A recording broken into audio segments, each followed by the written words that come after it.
Anniversaries symbolize love, devotion, and cherished memories. I never imagined mine would dismantle my reality. That evening, the glow of flickering candlelight cast shadows across our intimate dinner table. My wife, Eleanor, sat across from me, swirling deep red wine in her glass. Her emerald eyes shimmered, reflecting the flame's delicate dance, but something beneath her gaze felt distant, almost rehearsed. "Happy anniversary, darling," she murmured, sliding a neatly wrapped box toward me. A surge of warmth filled my chest. We had endured storms, yet here we were, celebrating another year together. Tearing the elegant gold ribbon apart, I anticipated something sentimental, perhaps a heartfelt letter, engraved cufflinks, or an album capturing our shared journey. Instead, an icy chill crawled up my spine as I pulled out a set of crisp, neatly arranged papers. Divorce documents. For a moment, time stood still. The room, once filled with soft music and an air of romance, suddenly felt suffocating. My breath hitched. What is this?" My voice barely carried past the lump in my throat. Eleanor took a slow sip of wine, her expression unreadable. A gift of freedom. My heart pounded violently against my ribcage. This had to be a joke, a cruel misunderstanding. "You're divorcing me?" I whispered, hands trembling. She met my gaze with unnerving calmness. "It's already in motion. I just need your signature." Disbelief clenched around my chest. My fingers gripped the edge of the table, knuckles whitening. "Why?" Eleanor exhaled, tapping her manicured nails against the crystal glass. "Because I don't love you anymore, Isaac." The word struck harder than I anticipated. I blinked, as if forcing myself to wake from a nightmare. "That's not true." My voice cracked, thick with desperation. She tilted her head, amusement flickering in her gaze. "Oh? And how would you know?" Frustration burned inside me. "Because I know you," I insisted. "I know how you look when you lie. And right now you're lying." Something shifted in her expression, something darker. "You always assume you know everything," she murmured, tracing the rim of her glass. "But this time, you don't." My stomach twisted. I searched her face for answers, for any sign that I could fix this. "Is there someone else?" The question tumbled out before I could stop it. For the first time that night, she hesitated. That single pause shattered every last illusion I had left. A sharp exhale escaped my lips. "Who?" Her lips curled into a smirk. "That doesn't matter." Rage clawed through my veins. "It does matter. You owe me that much." She sighed dramatically, as if exhausted by my reaction. "You always were so predictable." The detachment in her voice was unbearable. The woman sitting before me, this stranger wearing my wife's face, was nothing like the Eleanor I had loved for years. "Sign the papers, Isaac," she pressed. "Let's not drag this out." I swallowed against the bitterness coating my tongue. My entire world had been ripped apart in mere minutes. My wife, my partner, my everything, had tossed me aside without a shred of remorse. But I wouldn't go down without a fight. Leaning forward, I met her gaze, steel hardening my voice. "If you want me to sign, then tell me the truth. Give me a reason." Eleanor chuckled, a slow, sultry sound. "Oh, Isaac, you really want to know?" I nodded, jaw clenched. She leaned closer, her breath warm against my cheek. "Because you're no longer enough." A knife to the chest would have been kinder. She picked up her wineglass, sipping leisurely, as though my pain meant nothing. "Enjoy your evening," she said, standing gracefully. "And don't bother waiting up." With that, she disappeared upstairs, leaving me alone with a shattered heart and a cruel reality. I had lost her. But something told me, this wasn't over. The scent of burnt-out candles lingered in the air long after Eleanor disappeared upstairs. My fingers traced the sharp edges of the divorce papers, but my mind refused to accept them. How had I missed this? Had her love faded gradually, slipping away like sand through my fingers? Or had it been stolen by someone else, someone who now occupied the space that used to be mine? I needed answers. Determined, I climbed the stairs, each step heavy with the weight of betrayal. The door to our bedroom stood ajar, revealing Eleanor's silhouette illuminated by dim moonlight. She stood before the mirror, undoing the clasp of her black dress. The fabric cascaded down her smooth skin, pooling at her feet. She caught my reflection in the glass, lips curling into a knowing smile. Couldn't resist watching, could you?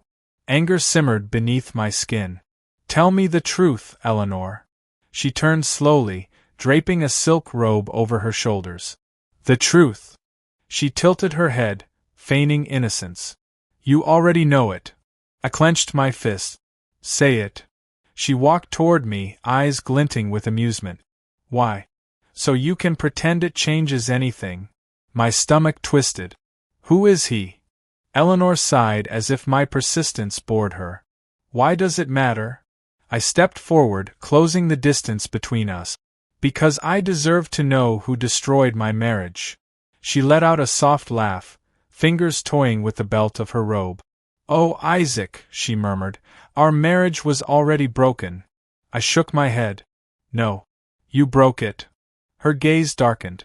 And yet, you're still standing here, desperate for a woman who no longer belongs to you.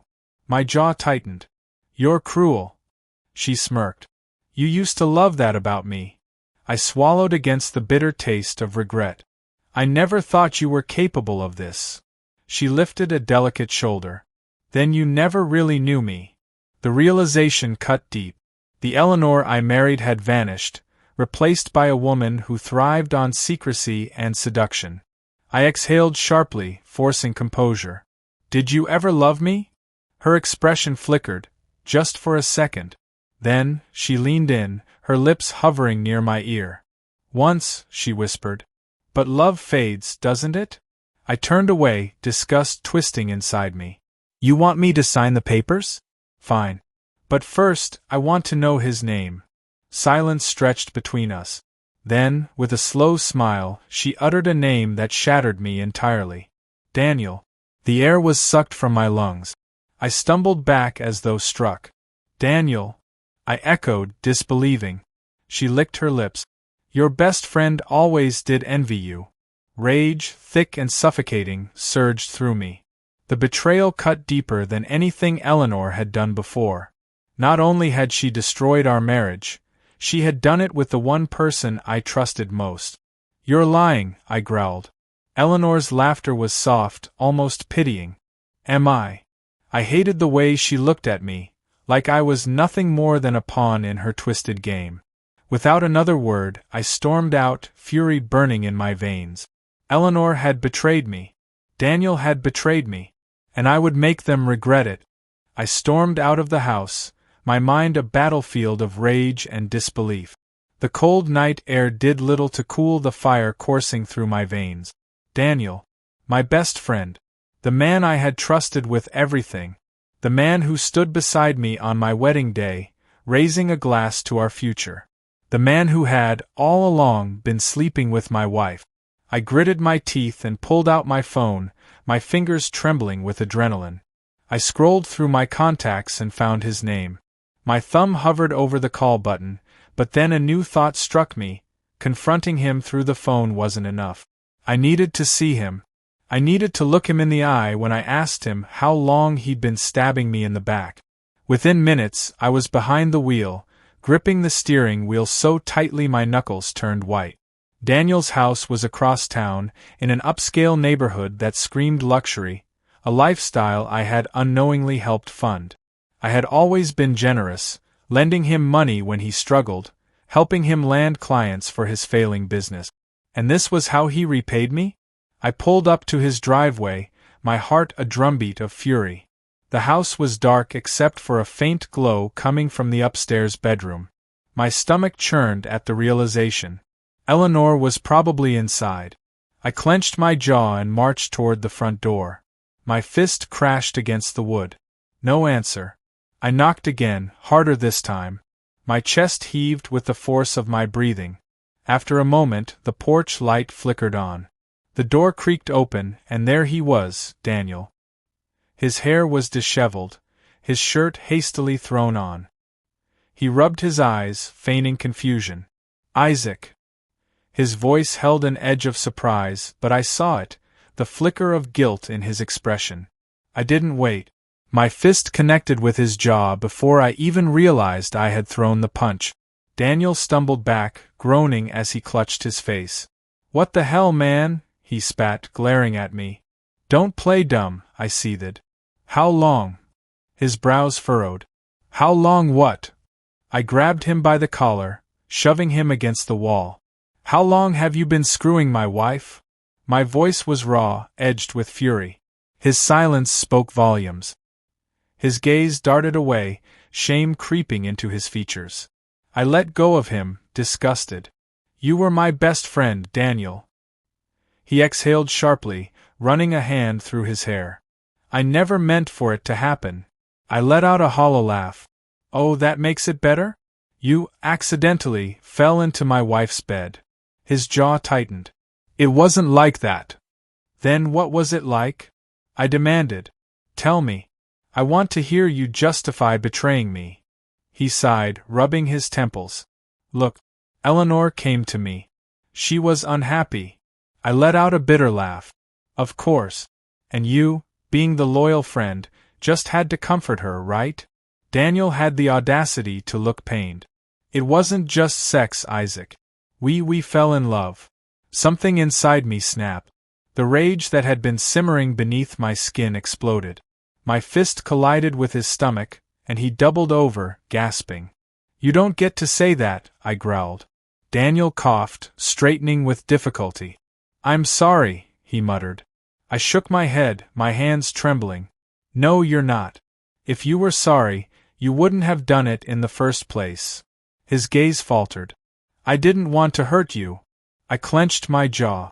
"Well, congratulations. You did." Silence stretched between us. The weight of years of friendship, of shared memories, now tainted with deceit, pressed heavily on my chest. Then, a soft voice cut through the tension. "Isaac." I turned, and there she was, Eleanor, standing at the top of the staircase in nothing but one of Daniel's shirts. My stomach twisted at the sight. She sighed, crossing her arms. "You're making a scene." My vision blurred with fury. "You have the nerve to say that to me?" Her lips curved into a smirk. "You're acting like this is some grand betrayal." I took a step forward, shaking my head in disbelief. "Some grand betrayal?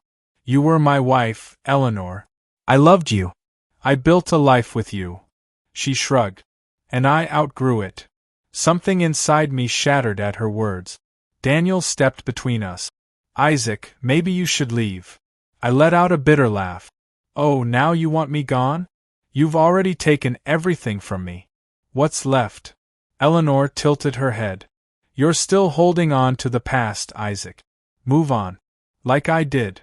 I stared at her, the woman I had once loved, and realized something. She wasn't worth it. Neither of them were. A strange sense of calm washed over me. I exhaled slowly, stepping back. "You know what?" I said quietly. "You two deserve each other." I turned on my heel and walked away. I didn't look back. But as I drove off into the night, a thought gnawed at the edges of my mind. They thought they had won. But this wasn't over. Not by a long shot. The drive home was a blur of streetlights and distant sirens, but my mind was sharper than ever. The fury had burned away, leaving behind something far more dangerous: clarity. Eleanor and Daniel thought they had outplayed me, but they had underestimated the man they betrayed. By the time I reached my house, no, her house, since I had signed the deed over to her last year as a show of devotion, I already had a plan. They would regret this.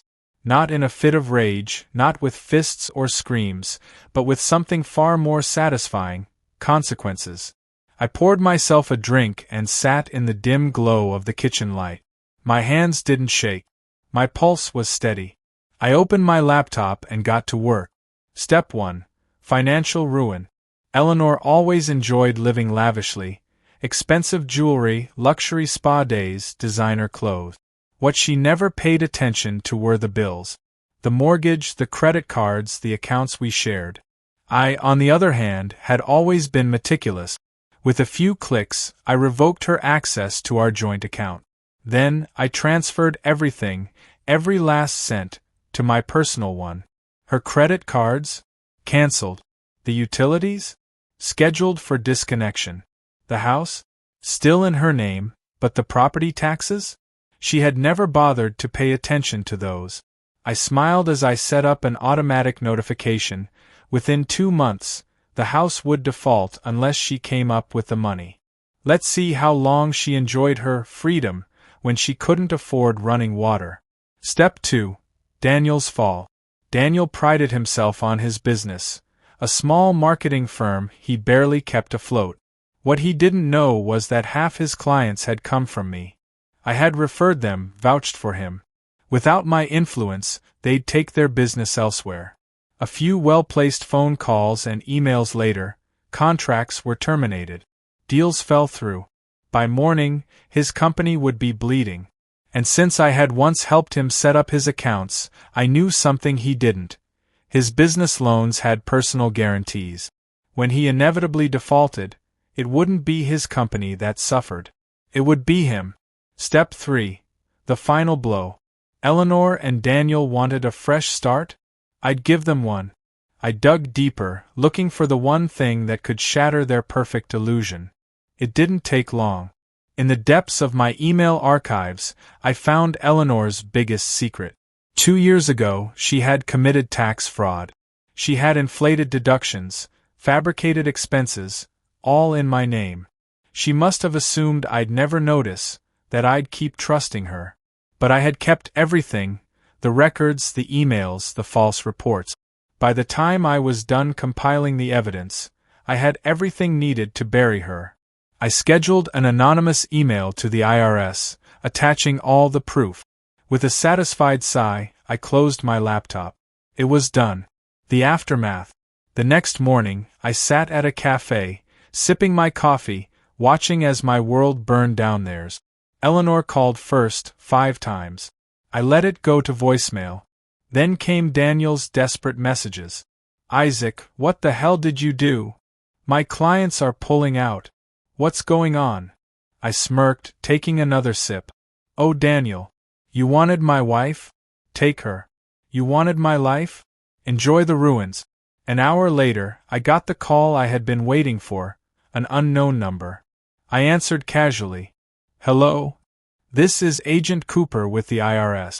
We received an anonymous tip regarding fraudulent tax filings under your name. We need you to come in for questioning. I leaned back, letting a slow smile creep onto my lips. Of course, officer. I'd be happy to help. By nightfall, Eleanor would be under investigation, Daniel would be drowning in debt, and their picture-perfect romance would implode. And me? I walked away with my freedom, and that was the best anniversary gift I could have asked for.